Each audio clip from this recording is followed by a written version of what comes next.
पहाटेचे ठीक 4:30 वाजलेत आणि आता मी आहे मुंबईच्या छत्रपती शिवाजी महाराज आंतरराष्ट्रीय विमानतळावर आणि इथं सुरू होतोय माझा प्रवास काश्मीर आणि लडाखसाठी. आणि इथनं सुरू होतोय माझा प्रवासाचा पहिला टप्पा मुंबई ते दिल्ली.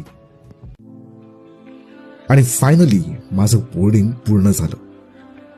उपयोग केवल फ्लाइट मोड में किया जा सकता है. फ्लाईट टेक ऑफ साठी सज्ज झालं आणि मी मुंबईला निरोप द्यायला विंडो सीटवर बसलो. फ्लाईटने जसं टेक ऑफ घेतलं तसं हलक्याच्या पावसांच्या सरींमध्ये आणि ढगांमध्ये हरवलेली मुंबई मागे पडत होती. जुहू चौपाटीचा काय तो नजारा, आहा. हीच तर खरी मजा आहे विंडो सीट बुक करण्याची. फ्लाईटने किती प्रवास केला तरी विंडो सीटचा मोह काही सुटत नाही. त्यामुळे एक्स्ट्रा चार्जेस देऊन का होईना पण विंडो सीट आवर्जून बुक करतो अशा अप्रतिम व्ह्यूज साठी.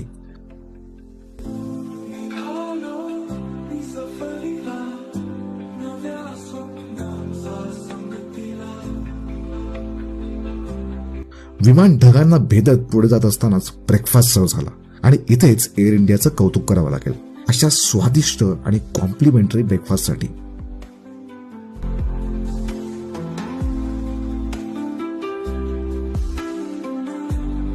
ठीक 9:15 वाजलेत आणि आता मी पोहोचलोय दिल्लीच्या इंदिरा गांधी इंटरनॅशनल एअरपोर्टला. आणि आपला मुंबई ते दिल्लीचा पहिला टप्पा इथे संपलेला आहे. दुसरा टप्पा आता आपल्याला सुरू होतोय दिल्ली ते लेह आणि त्याकरता मी मेट्रो गाठणार आहे.